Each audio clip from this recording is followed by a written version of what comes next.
So talk to me about what makes you love the Lurleen McDaniel. I just reread one because honestly, like I generally read now contemporary fiction, and I tend to like the sad ones. Right. Light Between Oceans, something where I'm going to really get a good cry in. And I reread. Yeah, Maria Bamford wanted to know, is she not crying about real things? And I was like, that's not the point. The point is to get the cry out. To get the cry out, yeah. And there's something about reading about death that makes you feel alive. You know, have you read Laurie Kilmartin's book? No, you know what? I'm kind of saving it for when I need it. You know?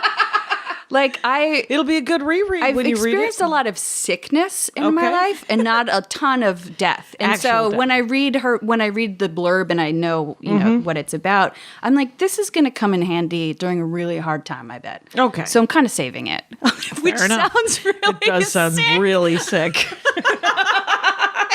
So sick. But that's fine. Okay, so Lurleen. So what was I just gonna say? So I reread it. Yeah. Because I downloaded it on my Kindle because I have my iPad where I read books, I have my Kindle where I read books, and then I have Overdrive on my phone, and then I have my public library books that I get. Right. Yeah, sure. So and then I brought pictures of my bookshelf at home so I could show you like how it works, you know. Top shelf where, you know, that's where they say mama keeps the cookies, you know, like good stuff. So I'm like, don't touch this one I brought right here. This one is a top shelf book because this is the one from my youth that like when I read it, I was like, someday I will write a sad book. It was this book. It was this book? Yeah, this exact book. And this copy. And this exact copy. When I found it in my like this old stuff. This is a novel by Barbara Park. Yes. She wrote like the Bailey School Children. She's a really familiar author. A lot of the stuff she has written isn't really as dark as this one was. When her brother Mick is killed, Phoebe Hart's world is suddenly turned upside down because she's a child. How could someone like Mick die? Mick was one of the neatest kids you'd ever want to meet. He was the kind of kid who freaked his mom out by putting a ceramic eye on a defrosted chicken. What a joker. A joker. And who would ever forget the wild dance solo he performed in front of the whole school because the music got in his pants. Mick was the kind of kid everyone liked, the kind of kid who, if he'd only worn his bicycle helmet, would still be alive today.